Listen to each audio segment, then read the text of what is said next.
Your campus, your news. Elon Local News is your news leader. Here's what we're following tonight. Tap House will reopen its doors again soon, but this time it's under new ownership and with a new name. I'll have more later in the show. One Elon alumnus may have lost the race for Burlington mayor, but still has big plans for the Burlington community. I'll have that story coming up. Also, local heroes, not just serving our university, but the country.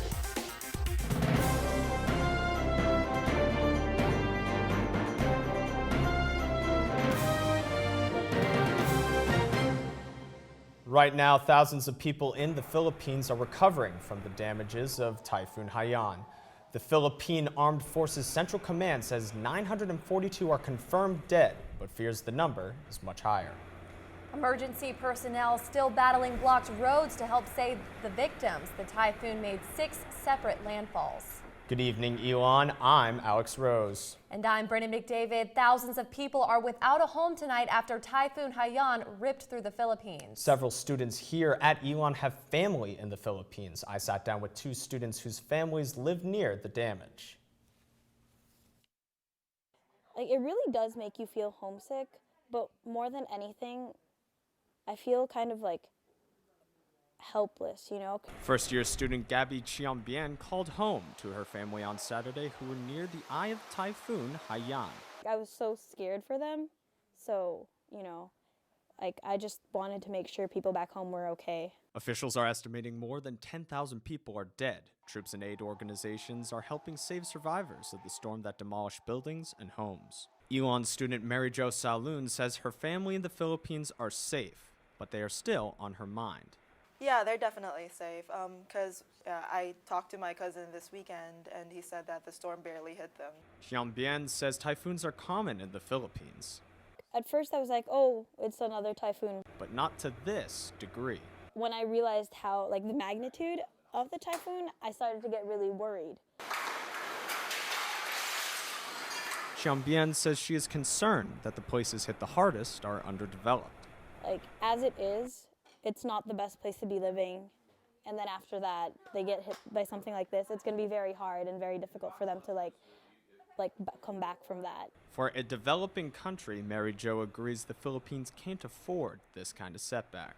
The homeless are going to be homeless and the people who lost their houses are going to be homeless. And for Elon students who live 8,600 miles away, it's a reality that's hard to come to terms with. I don't know, I can't see a bright side to it. I pray that they're all going to be fine, but some part of me knows that nothing good is going to happen. Dean of Student Life Smith Jackson emailed students a few hours ago about organizations looking for financial donations to help victims of the typhoon. American Red Cross and Stop Hunger Now are both on the list, and they are both partnered with Elon. Stick with Elon Local News for more information as the story develops. Right now, continuing coverage on a drunk driving accident that happened off campus last month. Sophomore Amanda Valan was hit by a drunk driver in October, but she has to pay her own medical bills because police cited her with her own charges. Nicole Chadwick joins us to break down the details. Nicole? Brennan, we reported online last month that Beland is charged with underage drinking and failure to yield to vehicles. Beland was jaywalking when she was hit by a drunk driver.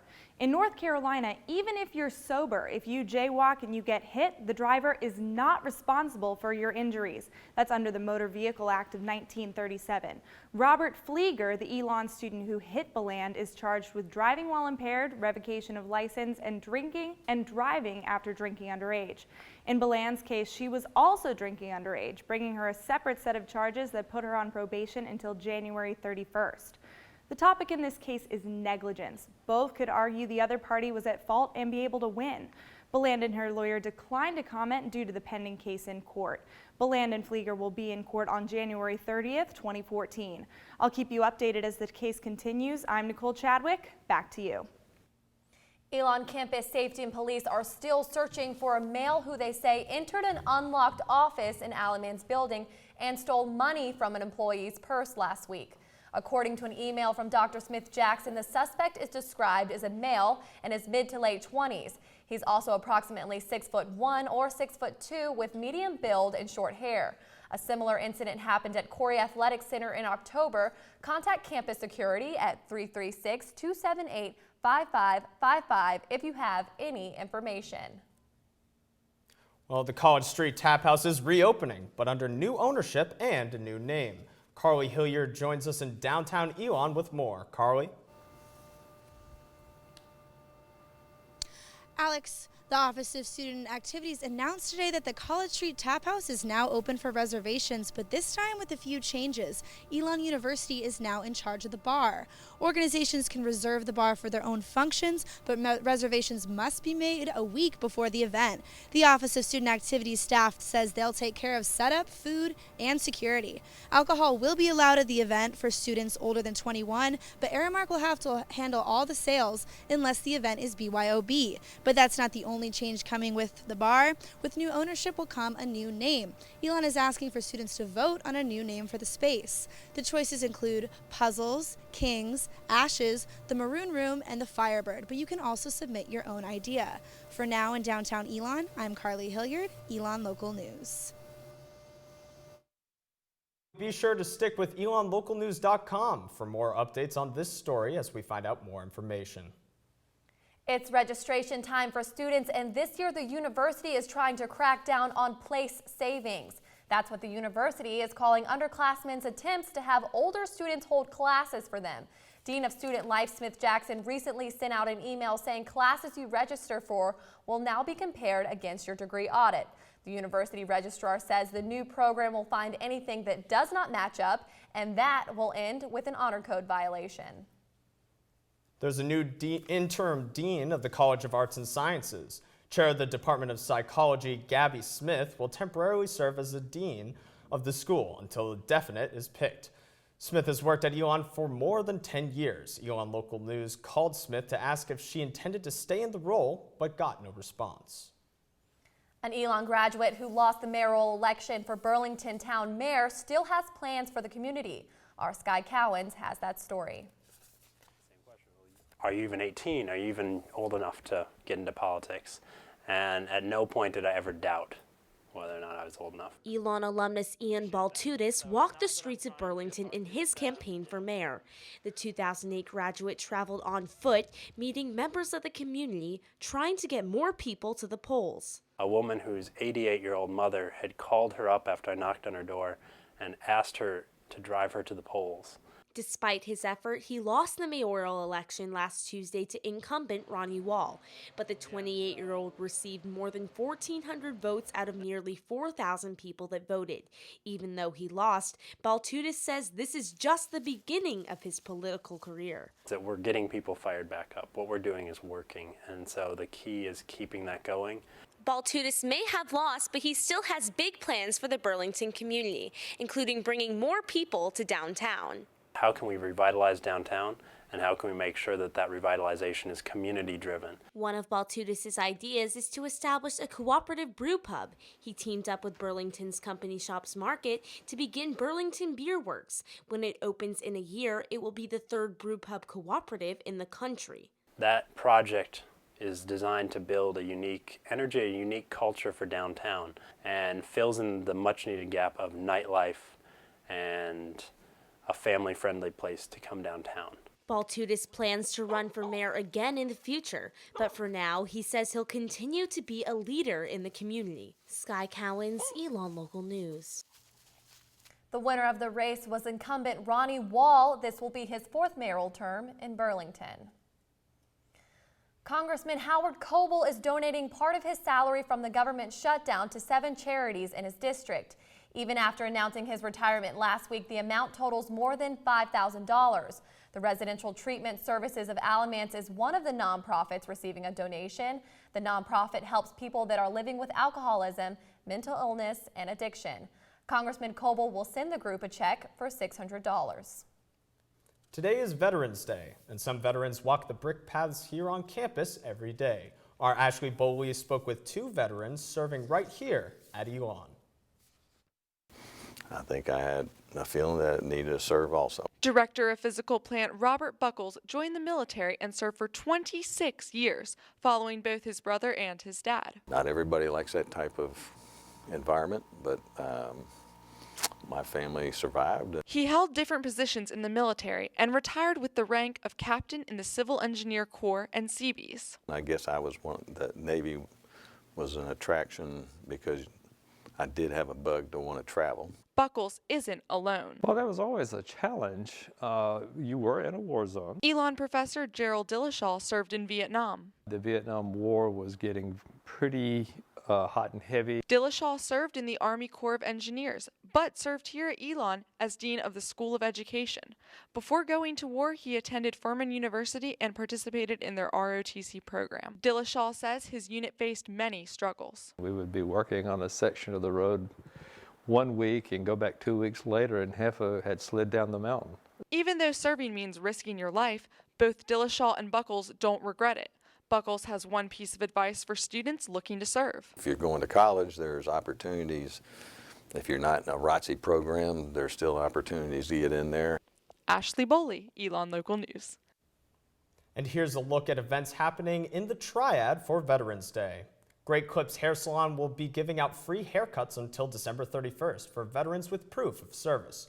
Tomorrow morning, there will be a job fair from 9 until 11 for veterans at the Burlington National Guard Armory at 1935 North Church Street. Also, UNCG Athletics will give free tickets to veterans for the rest of their season. Stick around because we're going to check out everything Time Flies going on in the Colonnades parking lot. And later in the show, we have your weather forecast for the rest of the week.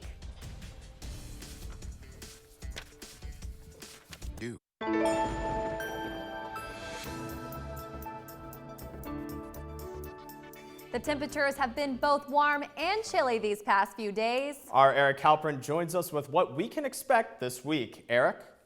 Alex and Brennan, it was a pretty nice day out there today. It may have been a bit chilly this morning, but as long as you had some layers out there on, it was fine. This afternoon, we almost hit 60 degrees, but bring those jackets for those late night walks from the library tonight. Could get down to the upper 30s. The S word has been thrown around recently. Snow. Is it coming? Will Colonnades look like this tomorrow? I don't think so, but let's take a look at that Phoenix 5-day forecast. Starting tomorrow afternoon, a blast of cold air is going to reach down all the way to North Carolina. That's where we may see some flurries. Just a chance for some flurries, nothing to fret about. Check out those low temps. The cold air will definitely affect us at night and in the mornings on walks to class, so bundle up. Later in the week, temps are going to start to warm up, so look forward to that. Alex and Brennan, back to you. It might be a bit chilly today, but warmer temperatures came this past weekend for homecoming. Alumni of all ages returned to campus, and for some graduates, the campus looked completely different than when they were students. ELN spoke with alumni to see what they think about the new changes and the growth of the campus. I like the new changes, but I miss the old. This is not the school I went to. It's changed so much. We were talking about how beautiful a lot of the buildings are now, and a lot of changes for sure, but they've done a really great job with it. It's just a great place. I'll be back again. I'll be very excited to see the game in the stadium because we used to go to a high school to watch the games. She's a freshman here at Elon, and we couldn't be prouder, couldn't be happier to have a good reason to come back. One of the changes on campus is the new Martin Alumni Center. The building held its grand opening on Saturday. Several university leaders spoke about the importance of having a location for alumni to visit when they come to campus. Graduates toured the new building and learned about new upcoming events. And while alumni came to campus for homecoming, some graduates came for a different celebration. A 1977 graduate, William Courtney, received a national award on Saturday, the Kappa Sigma Man of the Year Award. This year is the 40th anniversary of the fraternity's founding on campus. Courtney joined the Navy after graduating. Excuse me. And he's not the only graduate winning awards. Edith Brannick from the class of 1939 won the Heart of Gold Award from the Sigma Sigma Sigma sorority. She won the award for her commitment to helping others when she taught here at Elon. Her name might sound familiar to you. That's because the Brannick dorm on campus is named after her. One of the main highlights of homecoming weekend is the concert. Yes, Time Flies performed this year, and our Ashley McGettrick stood outside for hours to try to interview the band. Hey guys, I'm here in the Colonnades parking lot where Sub has been setting up all day for the Time Flies concert. Welcome to homecoming, y'all! This isn't the first time Cal and Rez have found themselves on a college campus. The duo met while studying at Tufts University. They started posting videos of themselves freestyling and remixing popular songs in their dorm room. In college, I mean, we both majored in music and we were always messing around and listening to a lot of electro and hip hop, so it was just fun. It was, you know, kicking freestyles. I know you started in college, you said before, with crazy dreams like you had. What would you say to those kids who want to chase them while they're still in college? I think don't be afraid to do that. Like when we started making music, we never wanted to put it out because you become a perfectionist about the stuff. And for us, it was just like, just put it out. People are going to tell you suck. People are going to tell you you're awesome. And who cares? Just go chase it and have fun. Cal reconnected with his college roots and even freestyled about Elon. Yeah, I'm taking action. Best dean ever. I'm talking Smith Jackson. Oh, you could have passed for a student here, I think. It was, yeah? Yeah. All right, word. Yeah, apparently just say cookout and people are into it. So, yeah. After the show, Cal took pictures with students and signed autographs. We loved it here. You guys did an incredible job. And that tree in the middle of the show was a once-in-a-lifetime experience. Ashley McGettrick, Elon Local News. Now, Brennan, this isn't the first big-name band to come for homecoming weekend. Last year, We the Kings performed. And Elon also welcomed performances in previous years from Corey Smith and Sam Adams. Elon is celebrating its 125th anniversary, but it's not the only anniversary this year. One organization is celebrating 25 years of service. Find out more coming up. More than 200 Elon students and alumni woke up early Saturday morning for a cause. Find out why coming up.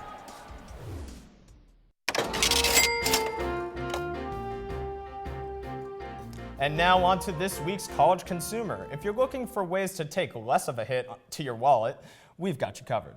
Sean Berry joins us with some tips on how you can save some cash.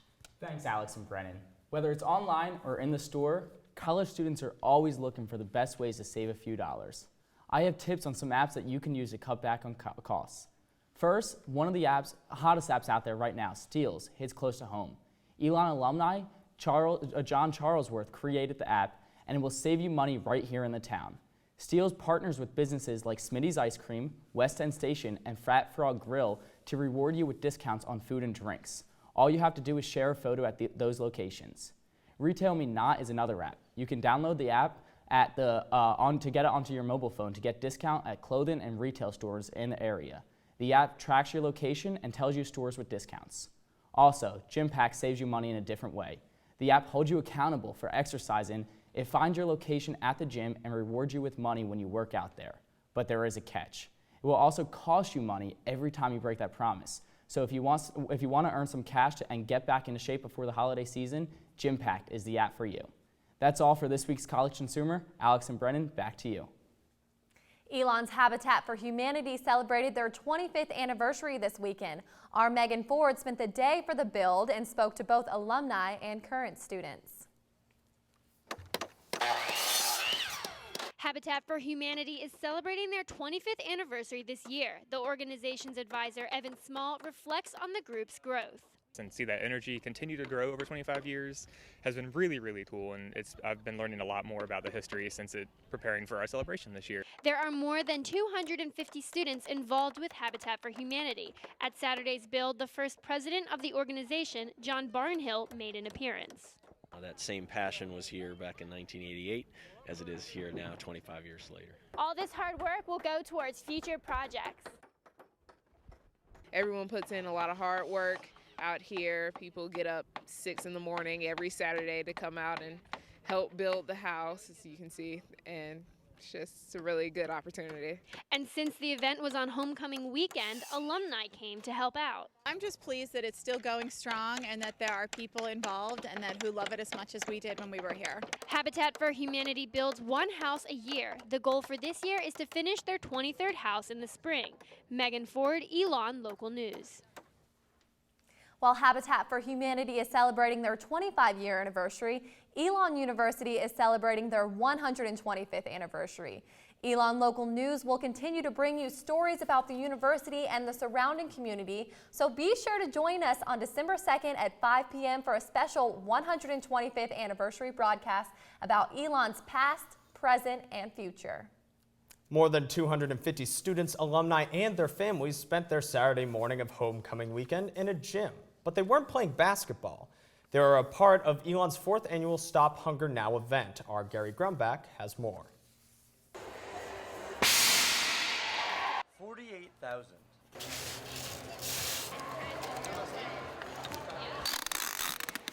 That's the number of meals packaged this weekend at Elon's Stop Hunger Now event. On homecoming weekend, volunteers could have been sleeping or tailgating, but instead, they helped feed the hungry. Ryan Howe is the assistant program manager of Stop Hunger Now Raleigh. It's awesome just to see that they woke up early and that they're willing to give about 2 hours of their time to package meals and just feed those less fortunate. Volunteers filled the bags with dried vegetables, soy, and rice. One of these volunteers was campus kitchen coordinator Stephen Caldwell. It's not much, but it's enough to keep children and their parents going in some of the hardest of times. And the process was simple. All of the meals were funneled, carried, weighed, sealed, and put on a truck to a developing country.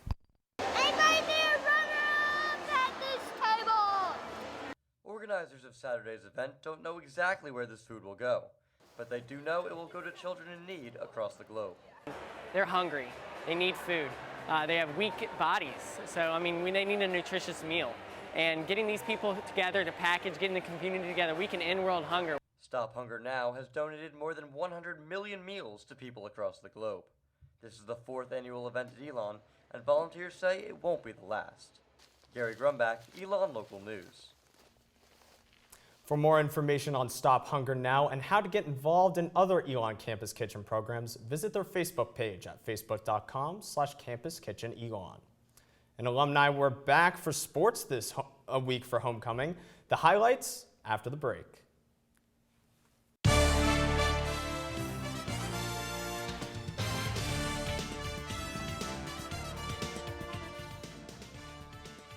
Lee with your sports headlines. This year's homecoming sports festivities started with Elon's men's basketball. Fans packed a sold-out alumni gym for Elon's men's basketball season debut on Friday against the Washington and Lee Generals. The Phoenix took control early with Tanner Sampson scoring the team's first 11 points, giving the Phoenix a quick 8-0 lead.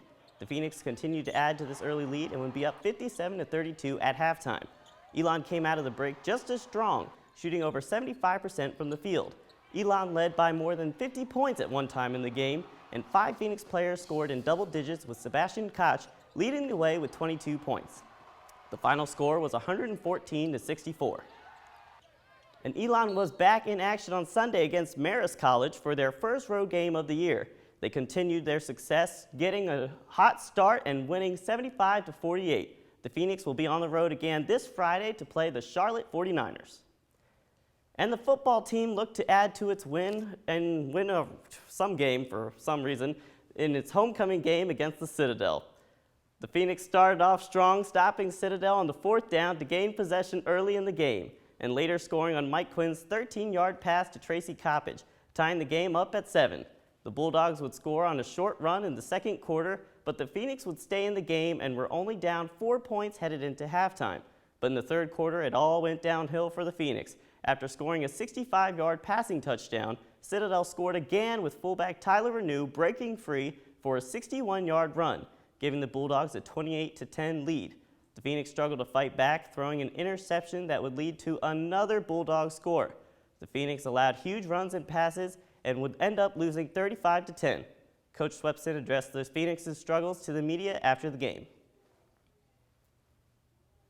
It just feels like we're not strong enough physically and mentally to play a 60-minute football game. And, it's just something that, we got 2 weeks to continue to get better, continue to, try to save a season here. But, obviously it's a low point right now in Elon football. And, it's my job to get it turned, and we will.